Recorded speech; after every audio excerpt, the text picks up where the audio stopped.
मध्य प्रदेश के मुख्यमंत्री मोहन यादव ने बताया कि नीतीश के नेतृत्व में तीसरी बार बनेगी एनडीए की सरकार।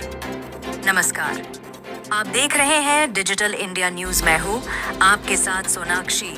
पश्चिमी चंपारण मैनाटांड प्रखंड मुख्यालय स्थित हाई स्कूल मैनाटांड के खेल मैदान में मध्य प्रदेश के मुख्यमंत्री मोहन यादव ने शुक्रवार को एनडीए प्रत्याशी समृद्ध वर्मा के समर्थन में चुनावी सभा को संबोधित किया। उन्होंने कहा कि मुख्यमंत्री नीतीश कुमार के नेतृत्व में बिहार में लगातार तीसरी बार एनडीए की सरकार बनने जा रही है।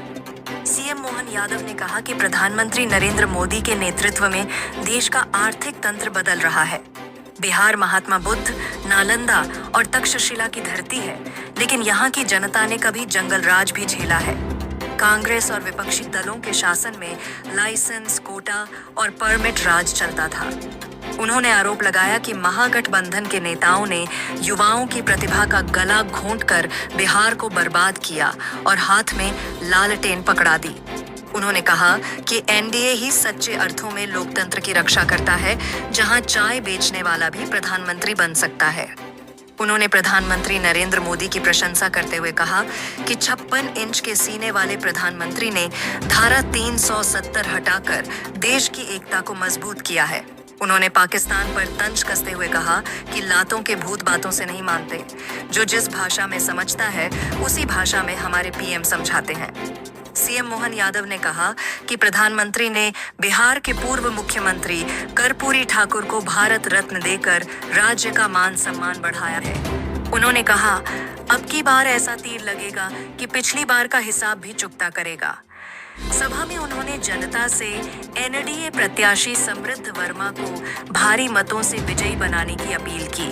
कार्यक्रम का संचालन जदयू अध्यक्ष संजय पटेल ने किया।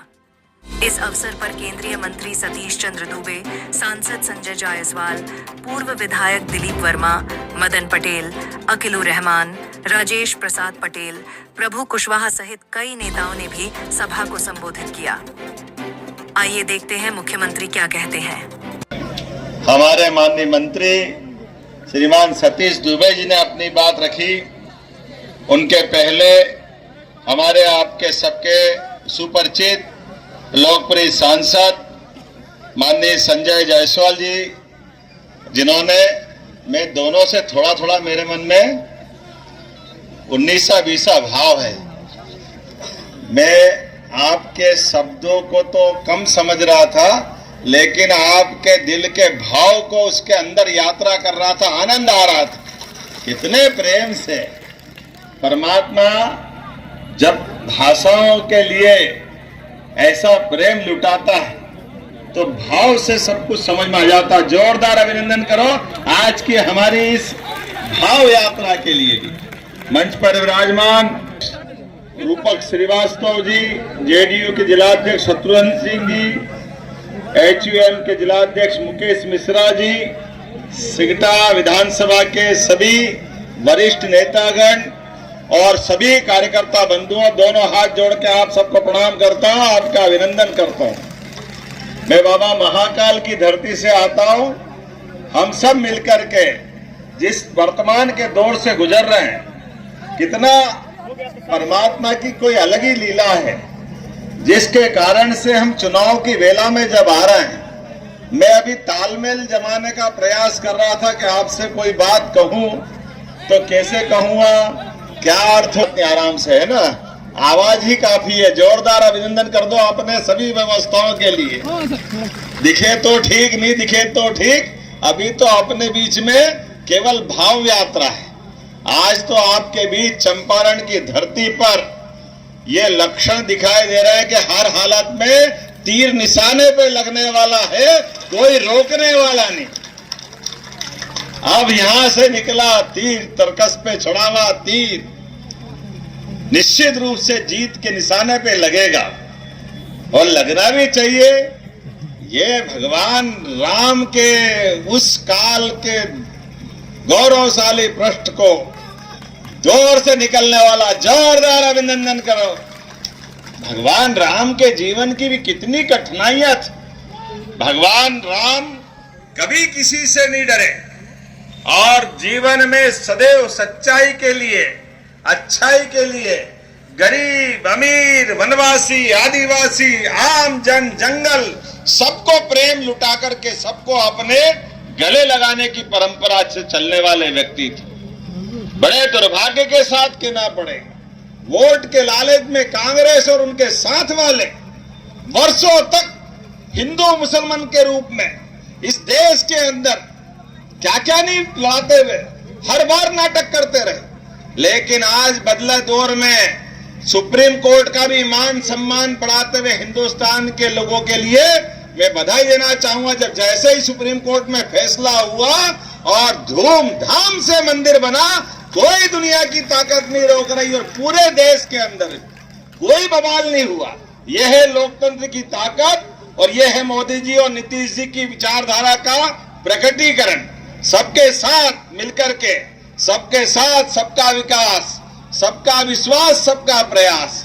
आज अपने बीच आप बताओ, दुनिया के कौन से देश ऐसे हैं जो भारत के यशस्वी प्रधानमंत्री का सम्मान नहीं करना चाहते? हाँ, एक देश है जो कुत्ते की पूंछ की तरह सीधा ही नहीं होता, जब निकालो तब टेढ़ी पूंछ, वो है हमको सबको मालूम है।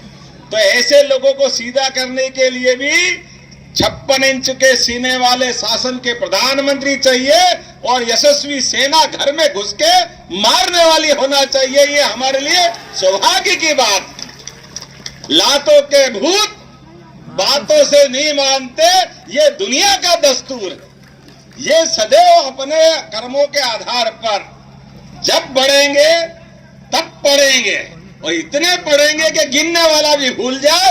ये अपनी देश ने सिखा दिया। एक बार हो, दो बार हो, हवा के मार्ग से हो, जमीन के मार्ग से हो, अब तो ब्रह्मोस मिसाइल से लोग मिनट में गिनती करते रह गए। लेकिन घर में घुस के जो मारा, तो इसका मतलब हमने अपने देश के लिए ये जो हमारा भाव है, किसी धर्म का अपमान करने की बात नहीं थी। ये जो झूठा वातावरण बनाया था कांग्रेस और उनके साथ वालों ने, इस देश के अंदर होना तो ये चाहिए था। आजादी के बाद से ही जब सोमनाथ का मंदिर धूमधाम से बना 1947 में, तो हिंदू मुसलमान सबने मिलकर आनंद मनाया था। लेकिन कांग्रेस और कांग्रेस के इनके पूर्वज एक एक पार्टी के एक परिवार के अंदर समा गए। नेहरू जी, इंदिरा जी, राजीव गांधी, उनकी बहू, उनका नाती पोता एक घर से बाहर ही नहीं आते। ये लोकतंत्र का मजाक बनाया हुआ था। हमारे लिए तो सौभाग्य की बात है। मैं जिनसे बात कर रहा हूं, ये बिहार की धरती, राम और कृष्ण की धरती, जोरदार अभिनंदन करें अपने उस गौरवशाली अतीत के लिए। हमारे अपने सत्य के मार्ग पर, धर्म के मार्ग पर जो अधर्म करता है, उस अधर्म के खिलाफ हमारा संघर्ष ये धर्माचरण कहलाता है। इस नाते से लोकतंत्र के अंदर आज हथियारों का जमाना नहीं, विचारधारा का जमाना है। और विचारधारा के बलबूते पर मुझे इस बात की प्रसन्नता है, आज इस बात को सबको समझना पड़ेगा कि पाकिस्तान अगर आतंकवादी भेजता है और पाकिस्तान के आतंकवादी भेजने पर आज वो पहलगांव की घटना करता है, और पहलगांव की घटना आप सब याद रखो, बहन जो 7 दिन हुए शादी के बाद कश्मीर जाती, कश्मीर इस देश का हिस्सा है। लेकिन दुर्भाग्य से कांग्रेस ने 47 में 370 लगाकर 40,000 लोगों की हत्याएं अगर हुई है, तो कांग्रेस के सिर माथे पर वो पाप। और यशस्वी प्रधानमंत्री ने 370 हटा के उनको सबको श्रद्धांजलि दी और देश की एकता मजबूत करने का काम किया। और पहलगांव के अंदर याद करो, जब से मोदी जी की सरकार बनी, अब आतंकवादी हमले दिल्ली, बंबई कहीं होते नहीं, कहीं भूल से भी एक घटना हो जाती है तो हमको मालूम है हमारा नेता रात में सोएगा, बाद में हिसाब पहले चुकता करता है। ये वर्तमान का समय, ये बदलते दौर का समय, और इसीलिए हमारे लिए तो कहा गया सठे साठ्यम, जो जैसा समझता है उसको उसी भाषा में जवाब देने की आवश्यकता है। नालंदा की धरती, तक्षशिला की धरती, यहाँ तो दुनिया के अंदर दुनिया भर के लोग ज्ञान विज्ञान के लिए आते थे। इस बिहार की जय जयकार तो सम्राट अशोक के काल से होती आई। बिहार में किस बात की कमी? बिहार क्षमतावान, योग्यताधारी, परमात्मा ने तो धरती भी रत्न गर्भा बनाई, सभी प्रकार के मिनरल, सभी प्रकार की वनस्पतियां, सब प्रकार की अनुकूलता, केवल नेतृत्व की कमी के कारण से बिहार पिछड़ा था। मुझे इस बात की प्रसन्नता है कि समय आया, मोदी जी ने तो कर्पूरी ठाकुर जी को भी भारत रत्न देकर सम्मानित किया है। ये कर्पूरी ठाकुर जी का सामाजिक उत्तरदायित्व का सम्मान था। सबका साथ, सबका विकास, सबका विश्वास, सबका प्रयास, बोलने की बात नहीं, करके दिखाने की बात। और आज के इस दौर में जनतंत्र के अंदर जिस प्रकार का समय चला, संजय जी आपको भी धन्यवाद दूंगा। आपने भी पूत के पांव पालने में ही देख लिए थे। आपने कहा कि प्रत्याशी ऐसा है कि बाद में पछताना पड़ेगा, तो भले ही अपनी गठबंधन कुछ भी हो, आपने बाय बाय करके अपना रास्ता निकाला। जोरदार अभिनंदन संजय भाई के लिए। और मैं आपको धन्यवाद देना चाहता हूं। अब की बार तीर ऐसा लगेगा कि पिछली बार का भी हिसाब चूकता करेगा। जोरदार अभिनंदन करो इस बात के लिए।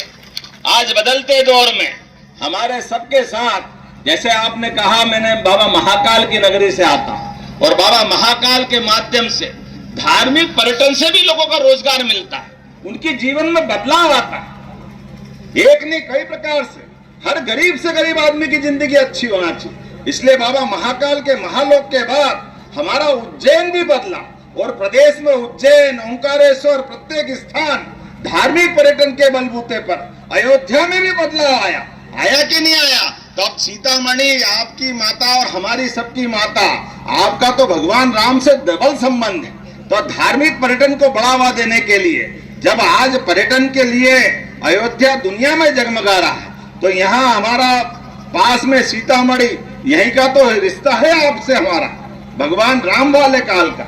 और भगवान कृष्ण के पुत्र सांब ने भी यही सूर्य मंदिर बनवाया था। आजादी के बाद सबको मौका मिलना चाहिए। मिलना चाहिए कि नहीं मिलना चाहिए? कोई भी आदमी है, किसी प्रकार से भी है, मुझे इस बात की प्रसन्नता है, यशस्वी प्रधानमंत्री के नेतृत्व में हमारी पार्टी और एनडीए गठबंधन यह उदाहरण पेश करता है कि हर एक परिवार से निकलकर, और मैं तो और भाग्यशाली, जिस जगह से मुझे टिकट दिया जाता है, मेरी उस विधानसभा उज्जैन में 500 भी हमारे समाज के वोट नहीं, लेकिन एक बार नहीं, 3-3 बार प्रचंड बहुमत से जीत के आते हैं। ये हमारा, आपका, सबका, ये सबका साथ, सबका विकास का परिणाम निकलता है। ऐसे में जब हमारे ऐसे व्यक्ति को, भगवान कृष्ण के उस कुल वंश में से निकले हुए किसी व्यक्ति को भी, अगर आज मेरे परिवार में कोई विधायक नहीं, कोई सांसद नहीं, मंत्री का तो सवाल ही नहीं, इस देश के 5वें नंबर के सबसे बड़े राज्य का मौका अगर किसी ने दिया तो माननीय मोदी जी की पार्टी ने दिया। जोरदार अभिनंदन नीतीश जी के पार्टी के साथ वालों ने दिया।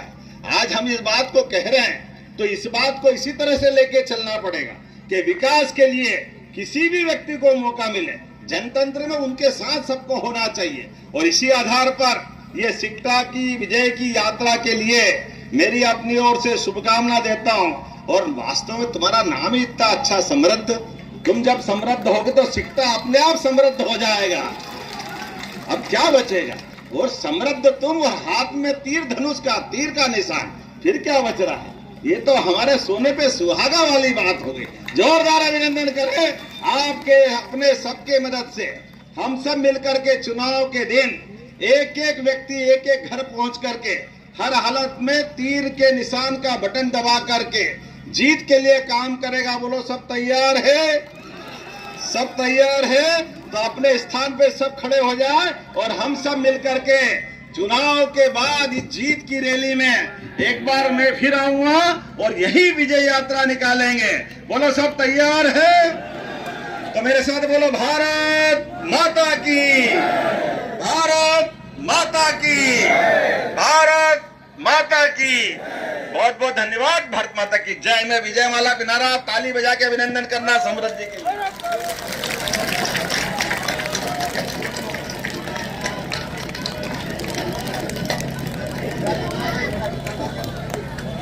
बहुत बहुत धन्यवाद। हमारे एनडीए के प्रत्याशी समृद्ध वर्मा के चुनाव के प्रचार में सफल आया हूँ। माननीय सांसद संजय जायसवाल जी, हम सब ने मिलकर के समर्पण बताने के लिए सभा भी की। विश्वास मिल रहा है हमारा युवा प्रत्याशी समृद्ध वर्मा के प्रति वाकई वो अद्भुत है। सभा की रंगत बता रही है कि हमारा तीर निशाने पर लगेगा। निश्चित रूप से समृद्ध वर्मा भारी वोटों के साथ यहाँ चंपारण की सिकटा विधानसभा को जीतेगा। मेरी अपनी ओर से माननीय एनडीए के मुख्यमंत्री के प्रत्याशी श्रीमान नीतीश कुमार जी के नेतृत्व में एनडीए की सरकार, चिराग पासवान जी, जीतन राम मांझी, उपेंद्र कुशवाहा जी, हम सब मिलकर के भाजपा के साथ पांचों दल ताकत के